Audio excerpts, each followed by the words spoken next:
ہنزا کے علاقے حسن آباد میں شسپر گلیشیئر سے بننے والی جھیل سے پانی کے اخراج نے تباہی مچا دی ہے۔ سیلابی ریلے نے شارع قراقرم پر بنا حسن آباد پل گرا دیا۔ علی آباد شہر اور حسن آباد گاؤں میں پینے اور زرعی پانی کا نظام تباہ ہو گیا ہے۔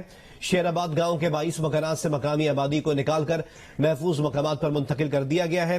چھوٹی گاڑیوں کو شارع نگر سے گزارا جا رہا ہے۔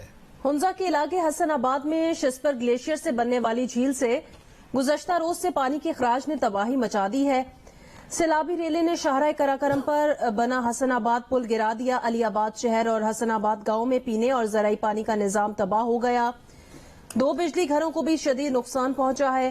شیر آباد گاؤں کے 22 مکانات سے مقامی آبادی کو نکال کر محفوظ مقامات پر منتقل کر دیا گیا ہے۔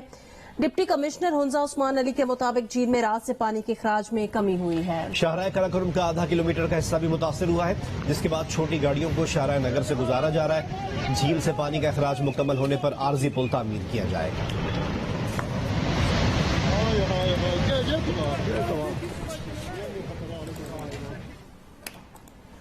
ہنزا کے علاقے حسن آباد میں شسپر گلیشیئر کی جھیل سے پانی کا اخراج گزشتہ روز شروع ہوا تھا، جس نے تباہی مچا دی ہے۔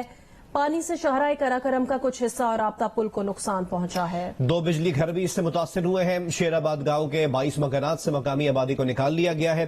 مزید ہمیں اپڈیٹ کریں گے جیو نیوز کے نمائندے علی احمد۔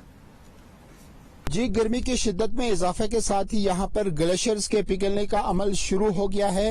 شسپر گلیشیئر میں بننے والی جھیل سے پانی کا اخراج گزشتہ روز شروع ہوا تھا، جس سیلابی ریلے سے شاہراہ قراقرم کا آدھا کلومیٹر کا حصہ، جبکہ حسن آباد میں بنی والی RCC پل جو ہے وہ بہہ گیا، اور ساتھ ہی حسن آباد نالے میں 2 میگا واٹ کے 2 بجلی گھر بھی متاثر ہوئے ہیں۔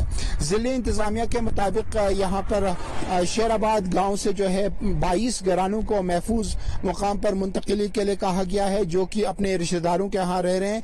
یہاں پر شارع قراقرم پر ٹریفک معطل ہے، جبکہ چھوٹی گاڑیوں کو جو ہے شارع نگر سے گزارا جا رہا ہے، اور بڑی گاڑیوں کے لیے اب بھی آمد و رفت بند ہے، جس کے باعث دیکھنے میں یہ آ رہا ہے کہ یہاں پر پیٹرولیم مصنوعات کی قلت دیکھی جا رہی ہے، اور ساتھ ہی اشیاء خردنوش میں بھی کمی دیکھی جا رہی ہے۔ ضلعی انتظامیہ کے مطابق جھیل سے پانی کے اخراج مکمل ہونے کے بعد ہی یہاں پر عارضی پل تعمیر کیا جا سکے گا۔ جی